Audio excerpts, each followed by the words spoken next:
Hi, I've got some requests to do a demonstration on how I do the acrylic wash on my paper.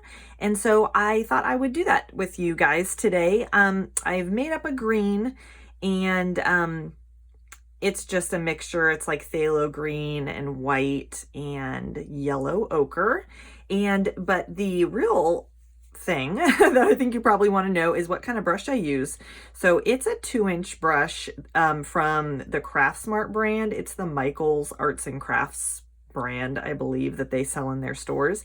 It's just a really inexpensive one. It came in a pack with this bigger one, a 3-inch, and I think it was a 1-inch, a 2-inch, and a 3-inch. I'm not sure where my 1-inch is right now, but it started out white, so you know what to look for.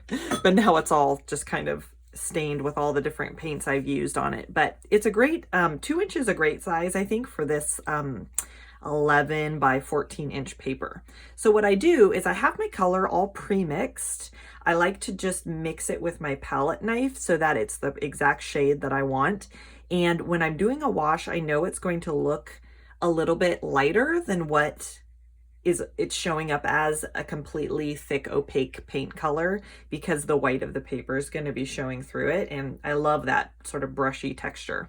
So I have my water, I have my paint, I have my brush and my paper all ready to go.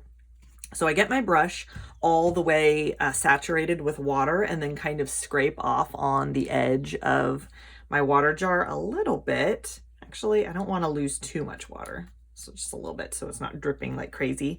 And then I just go into my paint and pick up a little bit on the edge of the brush, if you can see that.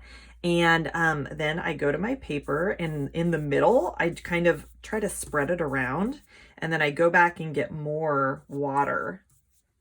And it's sort of a fine balance between water and paint for me, because if you get too much water in the mixture, you don't really see the brush strokes as clearly as I like to see them. It's just sort of a personal preference. So it's taken me a while to kind of get that down, but you can see how much that can kind of spread. And then I like to just sort of finesse the edges so that they're kind of uneven and kind of artistic that way. I like that sort of rough edge. So what I like to do is kind of dip the corner of my brush in the water, if you can see that. Then I'll use that corner to run down the side, so it kind of blends some of the rough strokes, so that's a little bit more watery looking. And then it's just sort of playing slowly with the edges. And I like to do some kind of expressive strokes all around. And then just trying to build the edges out.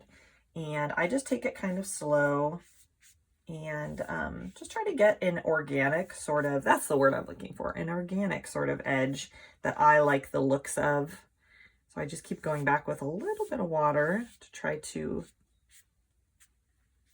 make those a little bit softer. And then I'm going to do this bottom edge now.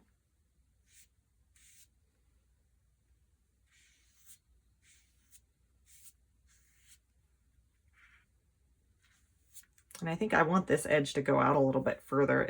I wasn't paying it quite enough attention. It's not quite as close to the white edge as I want it to be.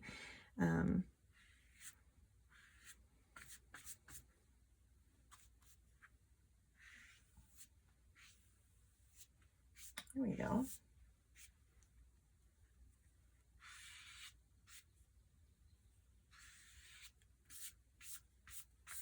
And then I just like to kind of, as a final thing, just sort of brush all around the paper to get some of those brush stroke marks going in different directions. And I like them going every which way, but you can kind of figure out what you like best.